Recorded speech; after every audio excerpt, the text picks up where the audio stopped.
One of the recent findings is that ageism also is youngerism, meaning that ageism as we know it and as we categorize it, or as we have kind of put this into a framework, is indicative of people who are significantly older. But heads up, because share with us who the audience is who's being most affected by it now. Yeah, fascinatingly and surprisingly, it's younger women who are facing this at a rate in excess of those who are older in the workplace. So there was a new report that came out by McKinsey and Lean In, and what it suggested is that not only are women facing this in their younger years, 20s and 30s, at about twice the rate of their younger male peers, they're also actually getting more ageist remarks and having more trouble due to their age in the workplace than older women, which shocked me, I have to say. And, I really want to dig more into that report. I was like, huh? Lauren Greif has spent a lifetime in corporate and executive search, calling bullshit on stale career advice that most still use. This is Career Blast in a Half, the career podcast for executives ready to cut past outdated career advice to fuel your outcomes now. So let's go. Okay, so we're starting off by saying yay. And the reason why we're doing this is because it's not that often that you find somebody that you don't really even know. And it turns out that we have so much in common. And one of the things that Maureen Clough, who is the host of the amazing podcast called It Gets Late Early, and we'll say a little bit more about that in a latter sentence or two, is with us today. And her mission, my mission, are very, very closely aligned. And we are talking today about the boogie monster, the elephant in the room, this crazy, crazy systemic issue called ageism. Maureen Clough, please, for those who don't know who you are, tell us how you went from journalism, to ageism with a pit stop in between in tech. We love a nonlinear career, don't we? I mean, it's just nothing is a straight line. So, it's kind of a weird, circuitous path to where I am today. But I started out in journalism in New York City. I quickly noticed that there were many problems in journalism, but one of them was obvious ageism against women. And I am a woman. So I thought, this might be a career limiting move for me to stay in television. So I started to kind of dabble in other ideas of what I could do. And I wound up at Bloomberg. And that was my foray really into tech, if you will. And so I got there, I elder millennialed out, and I just kind of like got the next promotion, wanted to do a good job, really tried hard, eldest daughter, all that stuff, right? And then I kind of woke up one day and was like, do I even want to be doing this? And it was really kind of a big realization when I had a younger colleague who referred to me at age 37 as a dino. And I was like, first of all, how dare you? And then I was like, wait a second, he's kind of not wrong. And I looked around and I realized that I was one of the oldest people at my organization. It was a venture capital backed startup. And I was like, wait, where do all the older people go? And then when I started thinking back in my own career, I realized that even at sort of market leading companies that were industry, headliners that you would know, I saw the same thing to be true. And the people that were older were typically at least at the director level, if not beyond, senior director, VP. And then I started to unpack it and I was like, oh my gosh, I had intuited this issue. I had been thinking if I don't hit senior director, VP by 40, like I would lose my seat at the table. And so I am an ambitious person anyway, but I had this sort of gnawing sense that I had to make it, to have self-preservation. It was a defense mechanism too. And then when this all happened, I started asking around. I started asking people off the record. Obviously, I didn't have a podcast then. I was like, hey, are you guys worried about ageism? Are you worried about the upper out culture in tech? And like basically to a person, they're all like, yeah. I'm like, why is no one talking about this? Right. So that set me off on a path of trying to discover, is there really a problem here? Is this all just a gut intuition that's maybe wrong, not backed by data or surveys? Right. And what I found out, of course, is that no, it's extremely real. And fortunately, as of late, we've even received actual evidence from numbers, data. We love data in tech, that especially in the tech industry, it is a very underrepresented industry for people over 40. And that despite the fact that we as a population are aging rapidly, there is not the representative sample group that you would expect there. So I've gone off on sort of over the deep end. I joke that this is kind of like my midlife crisis. Like, what am I doing with my life? Okay, let's start a podcast. But here we are. And I'm just super passionate about it because, I hit 40.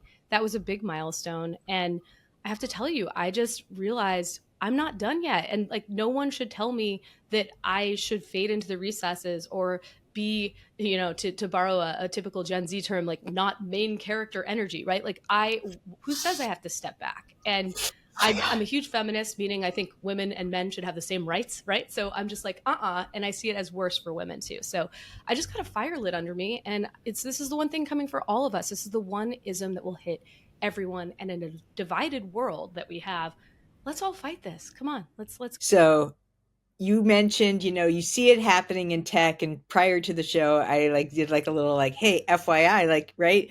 If you're not in quote unquote tech as the said vertical industry, we're still talking to you. And what I mean by that is everything, and its mother, brother, sister, and faraway cousin is related to tech. And tech we're just using as kind of the bellwether for all the industries that are impacted: fintech, edtech, medtech, martech. Everything is tech now.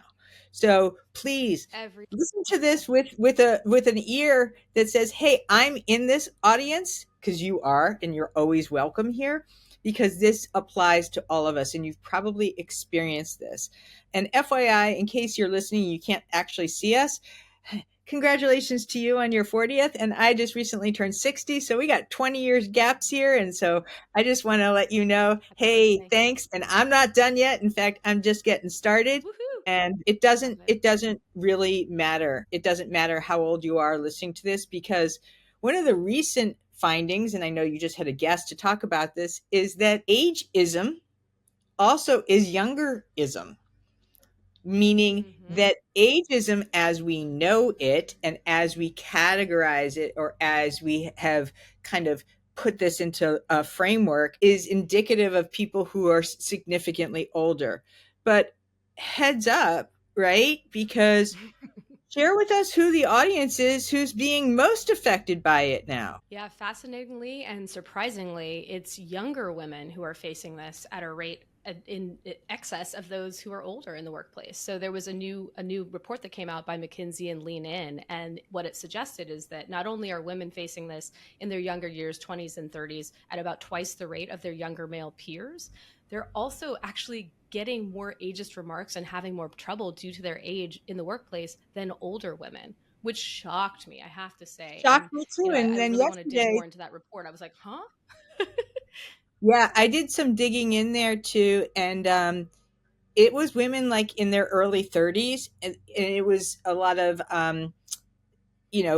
age bias, cultural bias, a lot of heckling and things at a very, very early age. And then just yesterday, another report came out that I'm going to cover maybe this week from Forbes, citing the study from McKinsey, 10-year announcement of their Lean In study, and just a few needle movers, and some of them are not moving in the right direction.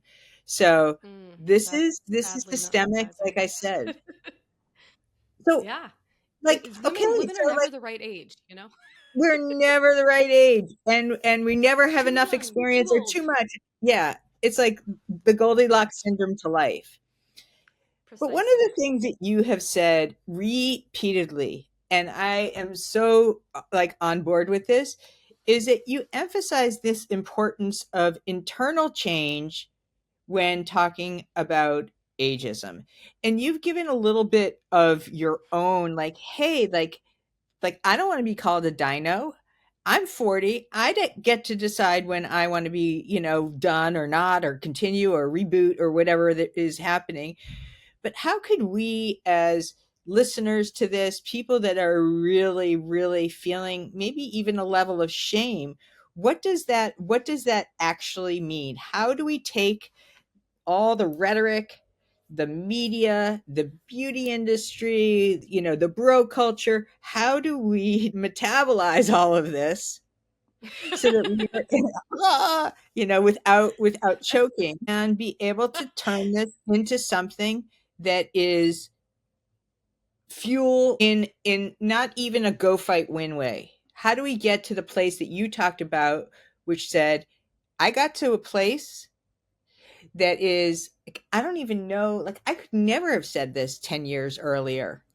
How do we get to that grounded place where we just get to? Well, I will say I think I have a lot of work to do on it even still. And I think most people do, right? It's something that's been drilled in us since a very young age. You know, stereotypes about older people are seen in kids as young as age 4. They'll spout off these things. And it's like, I'm not teaching my kids that. And they actually have said, Mom, you're old, things like that. So it starts young, and it's just these societal messages that people are interpreting and internalizing. So it's a tough pill to swallow. It's a tough thing to overcome for sure. But in terms of how I've become more open and more out there with the way in which I feel, and more comfortable enough to even have a public conversation like this, I mean, gosh, I think a lot of it really comes down to life experience and just realizing that I can do tough stuff. Like, I can get through things that I think are insurmountable, and then I still survive. And it's like, oh, the sky didn't fall. And that builds up a certain amount of confidence. And I've had enough career pivots, if you will, at this point, enough missteps, frankly, and I've still come out on the other side okay. And so that has instilled with me a sense of peace and a sense of purpose and a sense of drive, because I know I'm going to be able to get through. So a lot of it is just having that experience under my belt. I was thinking earlier today actually about a professor that I had in college, and I asked him to write a recommendation for me. And one of the things he said was, Maureen is not the most voluble student in the class, meaning like I just kind of sat back and was afraid to speak up. And I thought, gosh, I got to reach out to that guy, because he's probably like, wow, you're different now. Like I used to be so concerned about saying the wrong thing and having people think that I was stupid or like uninformed. And, even when I joined new companies and new spaces where understandably I was learning, I remember having such a reluctance to ever just indicate like, hey, I don't know what that term means. Like I got to a tech company and I was like, what's an ERP, enterprise resource plan? I didn't know what that meant. And why should I? I was new, right? But I feel like maybe particularly women have a hard time with that because we are underestimated so much, right? But all of this just frankly life experience has gotten me to a place where I'm like, everything's going to be okay. Like just do it. And you know what? I'm fully aware that there are plenty of tech companies, if I wanted to stay in tech, who would never hire me after having had this open public conversation.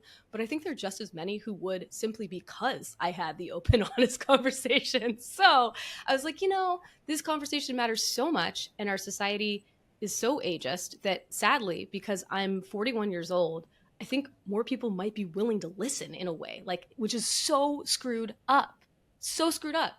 And so I'm like, I got to do this. It's really important for everybody who comes behind me and for the people who are already ahead of me. Like this needs to be called out. So I really just, I think it's something that we women, you mentioned the anti-aging beauty industry and all of that, like we really struggle with it. And I think part of that is just the very fact that we're mortals. We're all going to die someday. And I think when we recognize signs of that, maybe subconsciously it bothers us, right? But we've been sold these lies that getting older is bad. And I have seen it be the exact opposite. So I am trying to remind myself of that, even when I have a thought creep in my head that's unwelcome, like your bags are, worse under your eyes, or, oh, maybe you should go get some Botox. Like these thoughts come up for me all the time. Like I struggle with them. And I think a lot of women do. And I think all of this mentality will start to shift as we see more and more people out there loudly saying, it's not over, keep going, I can do it, you can too. And we see representation, in companies across all of corporate, all of, different industries. And we see people in the media industry. We're seeing an increase in the number of women on screen, men on screen, over 40, over 50, which used to be like very slight percentage, right? And that stuff really matters. If you can see it, you can be it. That stuff, it's cheesy, but it's true. So I Yeah, really feel like that's going to help shift all of our mentalities. just recently, and thank you for this, you called Indeed out, right? Yay, you! And you actually made them make a marketable change. And part of this was Not just that, me, but yeah, yes, not just it was a you, group effort. it was a group effort, but in this visual, this infographic, it showed um, different age bands, and then when it got to, I think it was at 55 plus, 55 to 65. Because 55 after to 65, you can't work. 65, and it was basically like, wave goodbye. Like, this is like, Yeah. you should be Bye. planning your exit now. And with your help and with other people, they actually made that correction. So my question back to you, and for all of us, including myself, is where can we advocate? So should we be writing letters to places like Indeed? Who's listening, and who's willing to make those changes? Mm. That's a great question. And the answer is I'm not sure. I'm not sure who's willing and who's listening. Indeed, for example, the CEO was called out multiple times. He's in decline, in his decline era, which was labeled as age 55 to 65. And just to be clear that everybody understands what we're talking about here, there was an Indeed career guide that was published on their website for over a year that labeled people's career stages by age bands. And late career was 45 to 55, and decline was 55 to 65. So congratulations, Lauren. You're in the middle of your decline era and No, you're just killing it. I'm like, my runway is getting shorter by the Right? second. It Only says only 5 Indeed. years left. Yeah, it's so ridiculous. But so, Chris Hyams in decline himself, the CMO, Jessica Jensen of, I think that's her name, might not be, I should double check. The CMO of Indeed actually said publicly, we're sorry, we took it down, it's our bad. And that's great. I'm glad that there's a public apology. I'm glad that they took the actual guide down off the website right away, very, very swiftly, I might add, much more swiftly than LinkedIn did when they had that horribly ageist ad. I don't know if you saw that one, but it was real Oh bad. yeah. But they took 4 months. Indeed, overnight. It was quick. So great. But there still is a huge question as to whether any systemic change is underfoot at Indeed. Because, tell me you don't hire people on your editorial content team without telling me you don't hire people over 40 on your editorial content team for putting that thing on the website, right? So, and this is the number one job site in the world. Like, this was a really, really damaging thing to have happened. And so it kind of just leaves a question in my mind, especially since their PR team wouldn't let them come on the show, even though they had indicated interest. It kind of leaves me with the question of, is there any real lasting change to come of this, or are they just hoping to sweep it under the rug, right? And just move on to the next news cycle. And lucky for them, there's plenty of news going around. But so I don't know how much real change will be afoot because of this. What I will say is that people aren't willing to take it lying down anymore. People freaked out over this. And, Indeed, in a way, I want to thank for publishing this because it enabled us to have this public conversation. And what they did was actually just reflect pretty much current sentiment by a lot of different companies. Like, unfortunately, that's how a lot of companies actually think about the workforce. And it needs to change. So we were enabled to have that big conversation because of their blunder. But yeah, again, it just shows you in a very, very tangible way why age diversity and age inclusion matters at organizations. Because if you had an age diverse team at that company at that time on that content group, there's no way in hell that would have ever seen the light of day, because it's so incredibly ageist and offensive. And this is like the perfect segue into this next topic, which is like, Oh, good. you have made this so rich and embedded in the whole DE&I culture, right? Ageism is a subset of things that happen within this umbrella of DE&I. But what the F? So many budgets are being compromised. I And so know. how do we, it's not just the budgets are being compromised, it's that the entire initiative has been deprioritized. Now, sure, Yeah. there may be more changes depending on which way the election goes, and who really knows what that aftermath looks like. But my question back to you is, okay, let's just say there's no changes in corporate America, there's no changes with, companies like Indeed. What can we do? Because you and I both agree we're not lying down, and a lot of the folks that we are speaking to, whether it be on podcasts or on LinkedIn or even in life, for goodness sakes, they are influenced by this hype or this marketing messaging that says XYZ, you're dino or you're dead, you're declining. And how do we get out from underneath it? Where can we go? What can we do? How do we advocate for ourselves without necessarily becoming angry? Or maybe it's good to be angry. I don't know how to help with the anger part, but I will say, I mean, there's a lot to unpack there. So, first of all, I would say that helping, okay. So the DEIB component is only one part of the equation that's going to actually get us to lasting change. So the way I look at it is DEIB initiatives and talking to talent acquisition and recruitment about the value of age inclusion. That's sort of the tip of the spear. They're the gatekeepers, right? They get talent in the door to see the hiring managers, and the hiring managers are the other part of the equation, because who makes the ultimate hiring decision? Not TA, not recruitment, the hiring managers, right? Totally. So these organizations need this training, need this knowledge to pass through the entire organization. It can't just be at the top with the DEIB, right? So those budgets might get slashed, or there's maybe less opportunity there. But I still think that plenty of companies will actually care about it in some meaningful way. Might be less money there, but that's just one part of the equation. And the other part is really just getting to company management and company leaders and showing them what the value of experienced workers and people across the spectrum of age can do for their company in terms of innovation, productivity potential, and ultimately at the end of the day, making money, right? Because that's all they actually care about. Let's be real. So there is some research that's coming out of the London School of Economics Inclusion Initiative about the multi-generational potential of teams when it comes to productivity. And so I'm really hopeful that information will be a helpful way to broach the topic in organizations. But I think coming through with more tangible stories of how multi-generational teams have created more impact revenue-wise is going to be really critical to this, because no one is going to do anything more than a performative nonsense sort of PR stunt as they do in, greenwashing and the environmental movement, right?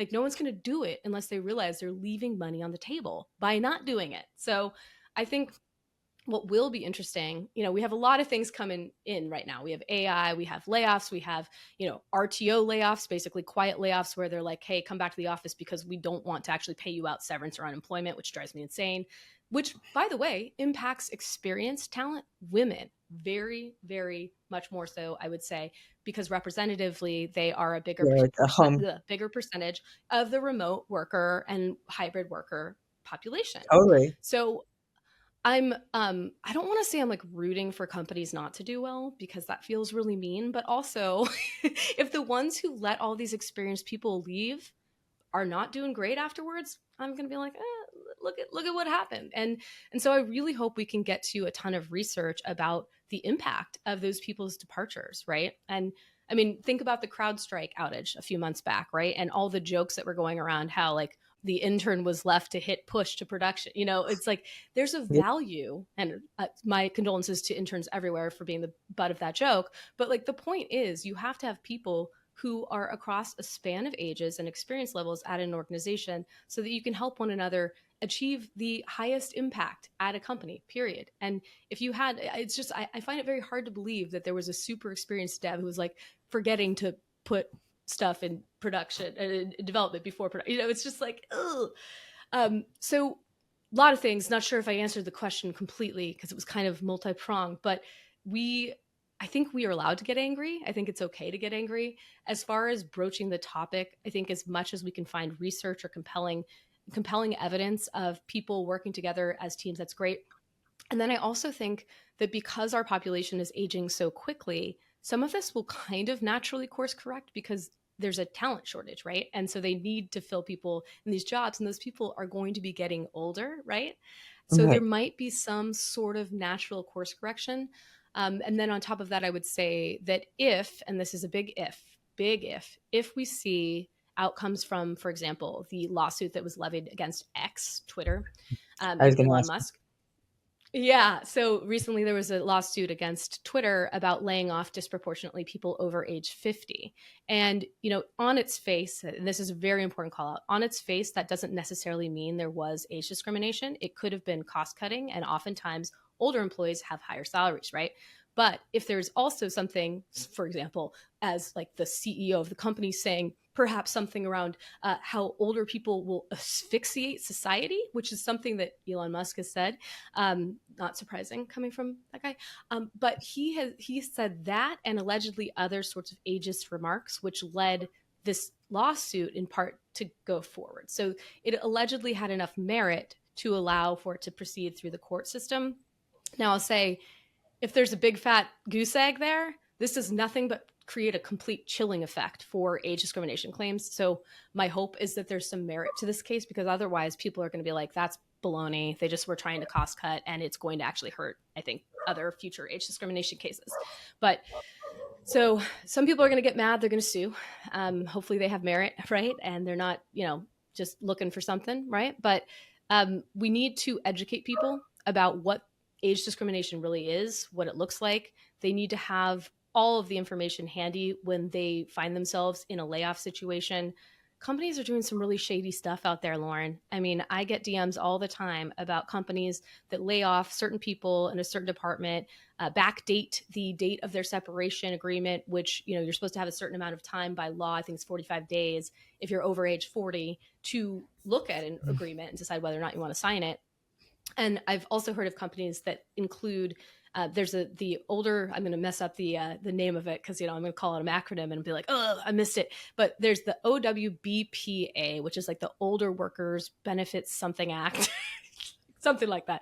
And it tells companies that they have to, in order to comply with this law, they have to, when they do a layoff and people are over the age of 40, who are affected, they have to provide those people with a list of the people in their department and not the names, the list of the titles of the people in their department and their ages. And they have to show who was laid off and who remained. So I've heard from a lot of people who've said they've received incomplete accounting of their department so that it might look a little bit more palatable. But again, a lot of people don't That's like know an their age rights. audit, right? Exactly, because it's supposed to be a protection under the ADAA of 1967, since there's not supposed to be any age discrimination over the age of 40. Under 40, sadly, nationally, federally, you're allowed to do whatever you want. Be like, you're fired for being 36 if you want, which is messed up. But so there have been some sort of permutations of these lists going out that don't make a ton of sense. And my thought initially is they don't bank on you knowing your rights, and they bank on you needing to sign that severance agreement to get paid out and keep your health insurance. So most people, they're going to just sign it, and then this stuff persists. And it's just it's gross, and it's allowing these systems to perpetuate this sort of discrimination, to perpetuate, and it's systemic in nature. It's really, really frustrating. So if we see an age discrimination case go forward and actually have merit and have the suit settled or actually get fined and everything by the EEOC, that's going to be, I think, helpful. But I also question, how much is that fine going to be? Will it move the needle enough for companies to care? So again, it all comes back to, will they make more money if they have people across an age spectrum? And if not, I don't think we're going to see much change. So this whole idea that we know we have the data that says, yeah, multi-gen teams, workforces, etc., are more productive, they're higher revenue, they increase shareholder value. All those things are 100% true. And so for the person who is well, I'll say 90% true. For the person who is in a job search, and we are saying, yeah, like, there is merit to your wisdom. There is all these amazing things. Here's my like $10 million question. How do we quantify it? Because we don't want to quantify it with age, right? Because it Right, doesn't right. always we don't want to say, oh, because I am 50, 60, now I have this, right? Because then it's kind of like, Yeah. it's not necessarily that in and of itself is kind of like cost of entry. As you get older, your brain is crystallizing, things are happening, you're able to assess things a lot faster because of that experience. But what other metrics might we be able to use to our advantage, aside from like metrics from an actual case study? Well, I would say that, first of all, age doesn't necessarily correlate with experience because people pivot all the time. And certainly, for example, I work with younger Gen Z employees who help me with my social media and help me with my video editing and whatnot, Sure. and basically serve as sometimes my therapist somewhat as I try to do this random, crazy social media podcast thing. And, you know, these people have far more experience than I do in those things, and I learn Totally. from them constantly, right? So it doesn't necessarily correlate, but I would say with regard to having all of these decades of experience, you have things that you've achieved, right? So you can call on them. You don't have to say, I've done this for 35 years, right? In fact, I would urge you not to do that. Probably wouldn't help. And it also sounds a little, one of the stereotypes about older people is that they're stuck in their ways. So if you say, I've done this for 35 years, that probably sets off an alarm bell in someone who might have a slight age bias, thinking, oh, that person doesn't want to change or isn't open to new ideas or ways of moving fast or whatever, all those stereotypes, right? So I think when you consider that you've done a lot over the course of time, I mean, calling out specific examples of successes that you've had and also of misses, right? And what you've learned from them, that's important too. But like recognizing, taking age from a liability in the minds of the biased people who are interviewing you and looking at your resume, right, to an asset because of all of the incredible network connections you bring, all of the projects you have under your belt, all of the know-how. I think shifting that in your brain instead of coming into an organization and thinking, oh gosh, no one's going to like me because I'm older, or I bet I can't get past this first initial phone screen because they're going to see that I'm 70, those sorts of things. Like, we're human, of course we're going to think those things, but they can become a self-fulfilling prophecy and a death sentence to you if you go in with that mentality. So again, we talked about this earlier in how we shift ourselves to get to that sort of empowered point.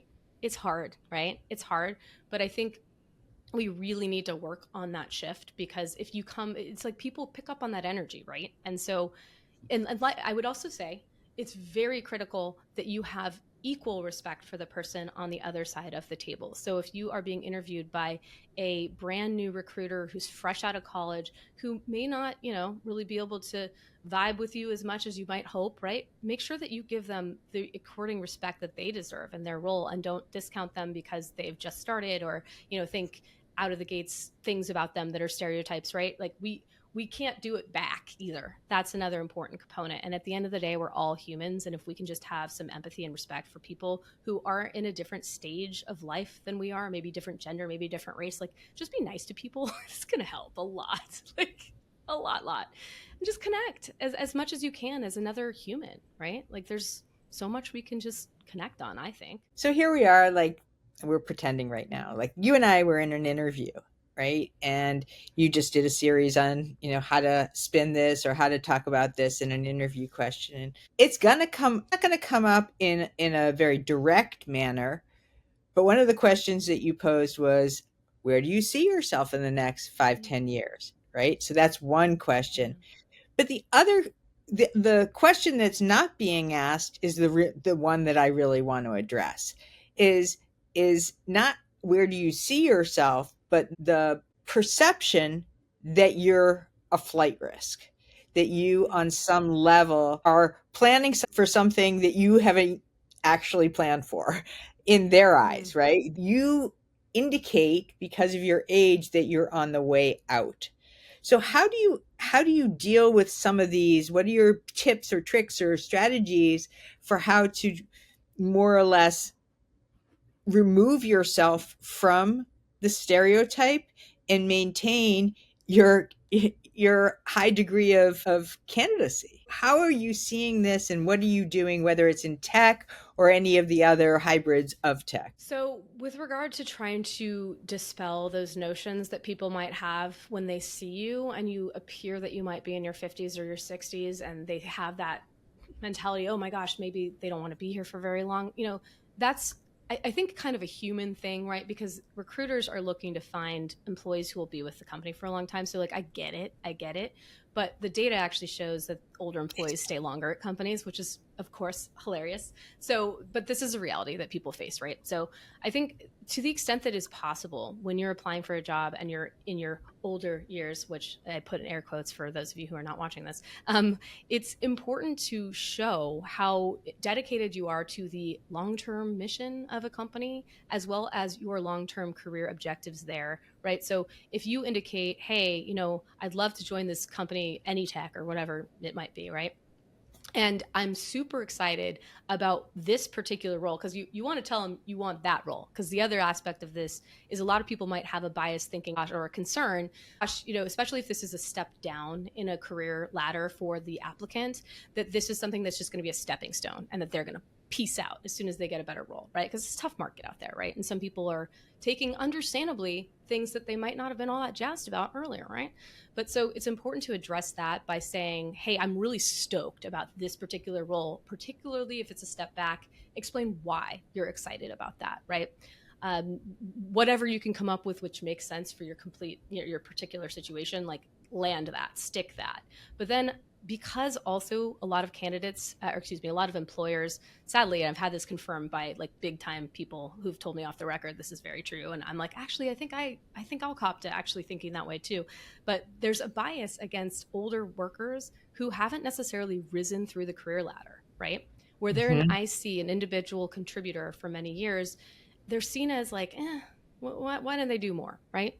Which is so unfair, because maybe you don't want to be the boss. Maybe you were the boss and it sucked. Maybe you have to go take care of your aging parents. Maybe whatever. It doesn't matter. It's actually not their business. But there is that possibility too. So saying how you're going to stick the landing at the current job, how you're excited about that specific one, but also talking about what you would do growing into the next level of your career, whether maybe it's just like mentoring other people on the team. You could say that if you don't actually feel comfortable saying, I want to be the boss someday, right? But showing that you are thinking long-term and talking specifically about the long-term plans for that company, I think that's the best way I can offer people that I have come up with to address that. Certainly there may be other great ways, but that was the one that I could think of most. And yes, there might be some people who will be a little bit put off if they're concerned that you're going to try and take their job or something. So you gotta read the room. Like there's not a, tried and true, like just absolute, there's no absolutes here, right? You have to look at each situation, but that's the way I would frame it. And just try to help yourself out. At the end of the day, you can't change how someone is going to perceive you completely, right? Like it is what it is. It's not something within your control. So you need to focus on what you can control. Don't get in your head, right? And just try to make it as little of an issue as you can. And if they have a problem with you, ultimately, let's be frank, if they don't like you because of your age, it's not the right place for you to be anyway, and their loss. So that's the mentality I also want people to think of. It's hard when they're like, I just need a job, but Yeah. So one of the areas that I feel especially passionate about, since you nailed it from the very beginning, right? Ageism is one thing we will all have in common, no matter what, no matter when. I mean, it's just a fact of life. And from my experience, some of the concerns that I have is not that we're getting older or that we're facing ageism, is that we equate ageism with either excuse or acceptance that we are not relevant. And so I'm particularly interested in hearing, like, we know that is there, but on areas of maintaining relevance, what are things that are, in your eyes, and also as you represent part of the ageism community, what are some of the signals that will help to override or mitigate some of the perceptions around ageism, albeit relevance? So with regard to relevance, I mean, some of that, of course, is internalized ageism and concern. Like I have that. I'm like, sometimes I think about walking into a tech company if I were to go work full time there again. And it's almost like, I was thinking about this the other day, like it feels like Mean Girls. You know that movie Mean Girls where the mom is like, hey guys, I'm cool. I'm the cool mom. Like I almost feel like I would be in there trying to prove something, which is like really awful to think about, but it's true. So Right. there's that like, because we're humans, we want to be part of a group, and if the group is young, white, and male, like, you're gonna try and relate to them in some way, which is not authentic. It's definitely not bringing your authentic self to work, which is something Sure. that is actually sadly quite a privilege. But so the relevance thing, I think, is a very human thing. When it comes to the workplace, skills, reskilling, upskilling, making sure that you're, taking advantage of any learning that you can and showcasing that to people. I mean, I had a guest on my show. He was a past colleague of mine and I adore him. His name's John Parisi. He's 64 now. And when I met him, I was 29 and he was whatever, 50. So I guess I'm like, I should be able to do that math right now. He's 52 or something. And I had him on the show and I opened the show with an apology to him, which was like, oh my gosh, I was the jerk who was like, hey, old dude, like, and look at how karma came back for me, right? I'm now with you. And so we had a big laugh about it. But he said something on the episode that I thought was really great, which was essentially that AI is, everyone's saying it's new. Of course, it's been development for forever, but its application and its societal prominence is new. And he's like, I view AI as a 63-year-old dude as like a great equalizer, because the reality is anyone at any age can go learn all they can about AI and be a huge asset to a company. And that's just brilliant. It's so true. And so he was very cognizant that he wanted to, and I was laughing too. I was like, dude, John, you were always schooling me on what to do. I was like that young 30-year-old buck, and I didn't know anything. Like you made websites like with, Wix in 2 seconds. And I was like, what? How do I do that? He just was constantly, disproving any of those dumb stereotypes about older people. Right. But it's making sure that you are keeping track of what's important in your industry is probably one of the better ways to stay relevant, quote unquote, and help dissuade any of those like nagging, creeping thoughts about your ability to just like hang with everybody, right? It's just showing up in that way. Right. I appreciate that it's not about try hard, right? Like that's icky. That's not you. You don't have to be somebody, some hipster in order to be, relevant in your own Right. skin and also in your own age. One of the Right. areas that I always support wholeheartedly, of course, is LinkedIn. Right? Mm. LinkedIn is a very, yes, I'm sure that there are biases and across every dynamic, every gender, but that is an area that I will forever say, you can participate, jump into any conversation whatsoever. For the most part, especially if you're on an audio event, the stage is just as much yours as it is anybody else's. You can write anything you want on your content. You can participate in thought leadership. You can really exercise your voice and your point of view. And heads up, companies pay more for that. They love that. They love that. Don't say, "Ooh, I hate social media." Not to say change your mind, but I'm saying maybe open up the aperture and understand that there can be a real advantage to using it in a way, whether it's for your job search, your career, building your network, maybe your startup as your next audience. Because let's face it, it's, over 1 billion people, and chances are somebody there is the person that you want to get in touch with. After all, that's how I met you. Yeah. I think it was from one of your brilliant posts that I met you. So yeah. Yeah, so I mean, here we are. We've been talking about ages and we've been talking about all different ins and outs. And my last question to you, Maureen, if you could pick just one, we're waving a magic wand, or we're like, whatever, knocking our shoes together, going, okay, it's done.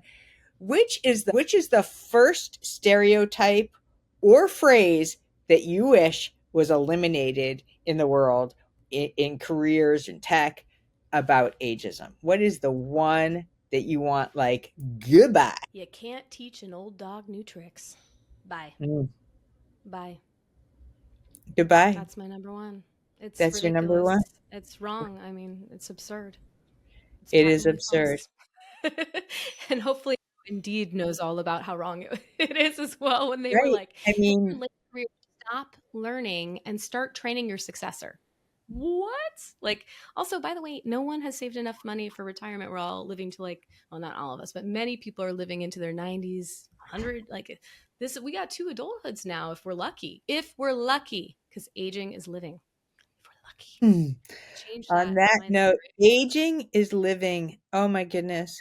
We need True. t-shirts. You know me, We I'm like do. always like a Well, t-shirt well, I whore. I love the mean, I just t-shirt you're wearing. gotta Big like, into it. gotta get a good t-shirt.